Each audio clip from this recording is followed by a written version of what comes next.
All right, so the 1960s was a tumultuous time in America, so we're going to tell you a little bit about it. Before we do that, we're going to some important academic vocabulary terms that you need to know for this lesson. First up is counterculture. And counterculture is different from the new left, so we need to know the difference between them. So counterculture is just a movement to people, not necessarily a political movement, just an alternative way of living. So the counterculture focused on kind of experimentation and trying out new ways of living and new ways of thinking, where the new left was more political and tried to change things through political means, not necessarily just rebelling against the norm. So the next academic vocabulary that we have is Woodstock, which of course is the music festival in 1969 in New York that had a ton of the musical acts around that time, but it was also kind of a place where there were a lot of experimentation going on in various areas. And a lot of this new movements were in response to the Vietnam War and the civil rights movement of the 1960s. So we saw a big cultural shift because of these two things. So let's get to our lesson now. All right, so the upheaval in the 1960s, as you can see in the poster here, and as we discussed before, the Vietnam War, a lot of this came about because in the 1960s, they were struggling against racism, poverty, the Vietnam War, and a lot of people took a negative attitude towards authority because of those different aspects. One specific area is in 1964 at UC Berkeley. The free speech movement.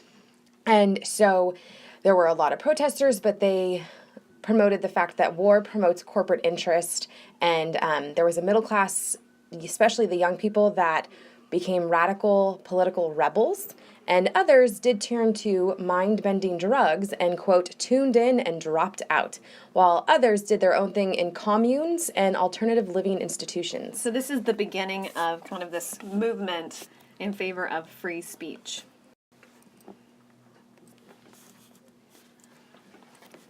So in response to the free speech movement, something that kind of grew from that is the counterculture, like we talked about before. So this right here is a man named Abbie Hoffman, who was the leader of the Yippies, which were this alternative hippie group that were anarchists, and they did these public displays.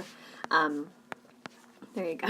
These public displays where, like in the 1968 Democratic Convention, they were outside protesting, dressing like pigs, and trying to get a pig to get the nomination for the presidential ticket of 1968. But hippies and yippies like this one, and flower children, they wore their hair long and kind of in response to how people were very suppressed in the 1960s, so they did the opposite. So they had long hair and beards, and they wore jeans, which was kind of a new thing.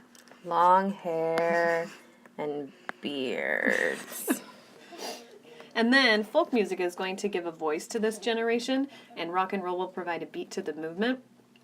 So these counterculture baby boomers, those who were born in the 1950s and late 1940s, believed strongly in democracy, but they wanted to cure it of poverty, racism, and war. There was also the sexual revolution in the 1960s. So, in 1960, the introduction of the birth control pill came about, and because of that, there were a lot of sexual themes in advertisements, popular magazines, movies made sex appear more like a consumer product, and the Mattachine Society, which was founded in 1951, they advocated for gay rights. So it was kind of it was another civil rights movement, not so much to do with race, but to do with that sexual freedom and gay rights. And a lot of this was, again, brought about because of the introduction of the pill, which will allow people and women to decide when it's right for them to have children. And that'll bring us to the women's movement. And this is because of a few different things. So we had increases in education for women.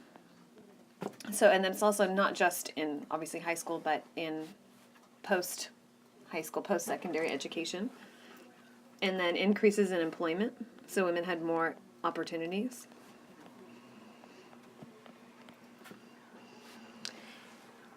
There was also we're going to call it the ERA, sorry about that sloppy R, the Equal Rights Administration, which was passed in 1972, and that worked to pass the constitutional amendment providing for equal rights regardless of gender. And unfortunately, it was voted down just with a few states who had not approved it. So we still don't have an equal rights amendment that has been passed in the Constitution. So there are some based on race, but not necessarily based on gender. And this was all defeated because of a growing conservative reaction to feminism, and we'll see more of that.